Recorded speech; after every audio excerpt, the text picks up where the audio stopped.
Past میں اگر ہم دیکھیں اور اگر ہم تاریخ کے اوراق کو پلٹیں تو ہمیں اس بات کا احساس ہوگا کہ بہت سارے جو سوسائٹیز ختم ہو گئی ہیں, بہت سارے جو نیشنز ختم ہو گئی ہیں, وہ اپنی اخلاقیات کی وجہ سے ختم ہوئی ہیں. ایگزیکٹلی ہمیں یہ لیسن بہت دفعہ بتایا جاتا ہے, سکھایا جاتا ہے. پومپے ایک بہت بڑی سوسائٹی تھی جو پورے لاوا کے اندر جو ہے وہ ختم ہو گئی. اگر ہم اسلام کی بات کریں تو اس کے اندر جو ہے ہمیں بڑی کلیئر وہ ایگزامپل ملی کہ ایک پوری سوسائٹی قوم لوط جو تھی وہ اخلاقیات کے انہوں نے جو ہے جو دامن چھوڑا اور وہ وہاں سے اللہ کا عذاب ان کے اوپر آیا اور وہ کیسے وہ ایک بندہ بھی نہیں بچا وہاں سے.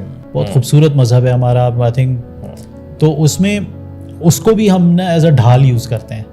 ہر چیز کو اٹھا کے ہم یہ بولیں گے کیونکہ یہ میرا ہے. یہ تو آپ کا اور اللہ کا معاملہ. اگر آپ نماز پڑھتے ہو تو میرے لیے تو نہیں پڑھتے ہیں, یا آپ جو بھی کرتے ہو آپ کسی کے لیے نہیں کر رہے ہو, آپ اپنے لیے اور اللہ آپ نے اپنے اس پہ جانا ہے. ہم دوسروں پہ امپوز کرتے ہیں یار یہ ہے, تو وہ امپوزنگ جو ہے نا وہ ہم نے آئی تھنک نارمز اس طرح کے ہمارے سوسائٹیکل نارمز بن.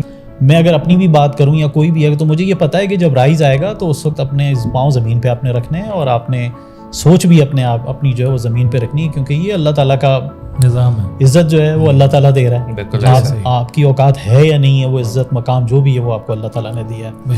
تو اس وقت اگر آپ میں اگر یہ آ جائے کہ یار میں کچھ ہوں تو پھر وہ ایک بڑا وہ ہوتا ہے. دوسرا ہماری ایگوز کا بہت بڑا مسئلہ ہے. صحیح بہت مسئلہ ہے. بڑی چھوٹی سی بات پہ آپ کی جو ہے نا میں نے دیکھا ہے اسپیشلی جو بڑی پوسٹ کے اوپر آتے ہیں اور اسپیشلی وہ جن کو نئی کوئی ایسی والنٹیئر پوزیشن ملی ہوتی ہے کسی ادارے کی ہیڈنگ ان کو مل جاتی ہے.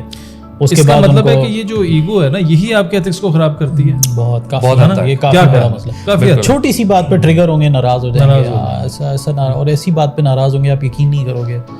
آئی تھنک بڑا امپورٹنٹ ٹاپک ہے, بڑا امپورٹنٹ لیسن ہے کہ اخلاقیات ایک سوسائٹی کو چلانے کے لیے, ایک سوسائٹی کو کنٹینیو کرنے کے لیے کتنے امپورٹنٹ ہیں. اگر ہم اس کو تھوڑا بیس لے کے چلیں تو جیسے پہلے بات ہوئی کہ جب بچہ پیدا ہوتا ہے نا تو یہ ساری اخلاقیات کی جو بیسکس ہیں وہ اوبیسلی پیرنٹس کے ساتھ اٹیچڈ ہوتی ہیں. میرے مائنڈ سیٹ کے حساب سے لیک ادھر آ جاتا ہے کہ جب ہم بچے کو اس اخلاقیات کے دائرے سے نکل کے محبت کے دائرے میں لے آتے ہیں. وہ جو لاڈ پیار اور وہ جو ایز آف لائف جب ہم دے دیتے ہیں نا تو پھر شاید وہ پیرنٹس کی طرف سے بھی نا ایتھکس کو تھوڑا سا باپردہ رکھا جاتا ہے کہ انسان بائی فطرت اپنی جو فطرت ہے وہ ریبیلیس ہے.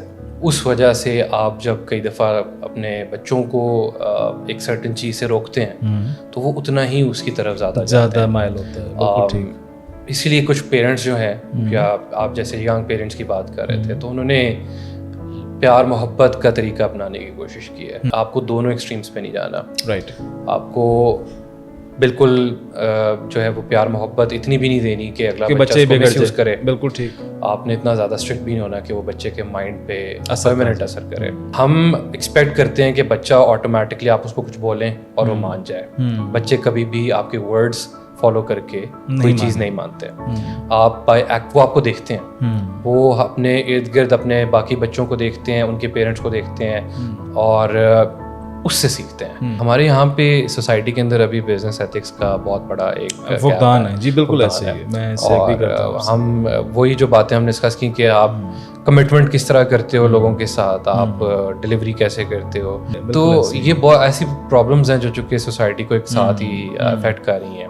ورک ایتھکس ایک ایسی چیز ہے جس میں ہمارے مائنڈ سیٹ میں بہت سلولی اینڈ گریجولی چیزیں ماس لیول پہ پینیٹریٹ کی جاتی ہیں, جس میں کہ پہلی چیز میں نے اپنی پچھلی پوڈ کاسٹ میں بھی بولی تھی کہ ایک بڑا نیریٹو لوگوں کے دماغ میں بار بار آپ ایک ہی ریپیٹڈ کانٹینٹ دیکھ رہے ہیں, وہ یہ ہے کہ جی آپ گھر سے بیٹھ کے کما سکتے ہیں. رائٹ. یہ جو اوپینین بن رہا ہے, یہ جو نیریٹو بلڈ ہو رہا ہے وہ ہے آرام کا. یہ آرام جو آ گیا نا ہماری لائف کے اندر کہ جی ہم نے آرام سے ایک چیز اور بڑی ایزی اسٹیپس میں اور زیادہ ایفرٹ نہ کرنی پڑے اور میرے پاس پیسہ آنا شروع ہو جائے. ایسا کوئی وے نہیں ہے, ایسے کوئی چیز. اگر آپ نے آن لائن پیسہ بھی کمانا ہے, ریالٹی ہے کہ آپ کو اس کے لیے محنت کرنی ہے. یو ایس مارکیٹ کے ساتھ کام کرنا ہے تو پھر آپ کو راتیں بھی جاگنی ہے اور پھر آپ نے وہ ڈلیور بھی کرنا ہے. ایک ورک ایتھکس کا بہت بڑا گیپ ہے جس میں میں مثال کے طور پہ آپ کو بات کر رہا ہوں نا, آپ کے کسی دور کے رشتے دار ہاسپٹلائز ہوا ہے, جی میری فلاں پھوپھی کا تایا کا جو بھی ہے وہ اب وہ جو ہے وہ ہاسپٹلائز ہے, تو سر چھٹی, اچھا جی چلو چھٹی کرنی ہے. تو آپ نے کام سے چھٹی کی, آپ نے نہ کھانے کی چھٹی کی, آپ کا فون بھی چارج ہو رہا ہے, آپ کا یہ بھی ہو رہا ہے, آپ واٹس ایپ پہ بھی لگے ہوئے, آپ میسیجز پہ بھی لگے, باقی سارے کام آپ کی دنیا کے چل رہے ہیں, چھٹی آپ نے کام کی کری ہے. مگر یہ منجن بیچا جا رہا ہے کہ 4 ہفتے میں 8 ہفتے میں آپ میرا یہ کورس خریدیں اور یہ انسٹیٹیوٹ آ جائیں, یہ کالج آ جائیں, آپ کا کیا خیال ہے, کیا یہ بھی ایتھیکل ہے؟ یار سیکھنے کی ہر چیز آپ کی انٹرنیٹ پہ پڑی ہے, اور وہ فری آف ہر چیز پڑی ہے. یوڈیمی پہ چلے جائیں, یوڈیمی پہ بھی اور کورسیرا پہ بھی بہت فری کورسز پڑے ہوئے ہیں, یوٹیوب کے اوپر بھی پڑے ہوئے ہیں. ہر ایک چیز آپ نے سیکھنے کی نیت ہونا چاہیے. یہ عمران دینا ہے, عمران دینا نے اپنے ہر ایک چیز پہ وہ سکھاتا ہے. ٹک ٹاک ایک ایسا پلیٹ فارم ہے جس کے اوپر, یہ بات میں بار بار کہتا ہوں, وہ کون لوگ ہیں جن کے ملینز اور ملینز آف فالوورز ہوئے ہیں, وہ جھگی والے ہیں, ان پڑھ لوگ ہیں, چاہے یار انہوں نے کیونکہ گائیڈنس نہیں تھی, انہوں نے ناچا ہے گایا جو بھی ہے, بٹ ان کے ملینز کے فالوورز وہ کیسے بنے, انہوں نے کوئی کورس کیا تھا, پڑھے لکھے وہ ان کا اپنا نام بھی نہیں پڑھ سکتے یا لکھ سکتے ایسے ہی, اور وہ گائیڈ لائنس کیسے فالو کرتے ہیں, کسی نے آ کے ان کو کوئی انسٹیٹیوٹ کھول کے دیا تھا. آپ نے پلیٹ فارم دینا. ہم وہ لوگ ہیں جو بغیر بجلی, بغیر گیس, بغیر انفراسٹرکچر کے بھی ہم خوش ہیں, ترقی کر رہے ہیں, خوش ہیں, واٹس ایور جو بھی کر رہے ہیں گھر چلا رہے ہیں کچھ نہ کچھ. تو وہ میں سمجھتا ہوں کہ ہمیں اپرچونیٹیز کی زیادہ ضرورت ہے. آپ ہمیں ایسے پلیٹ فارم پرووائڈ کریں. آپ کروڑوں اربوں روپے جو ہے وہ خرچ کر رہے ہیں کہ بچہ ٹرین ہو جائے, کلو لیس ہیں اس کے کہ آگے اپرچونیٹی ہے بھی یا نہیں ہے. تو اس سے بہتر ہے کہ اپرچونیٹی پہلے بلڈ کریں, سیکھ ہم خود لیں گے.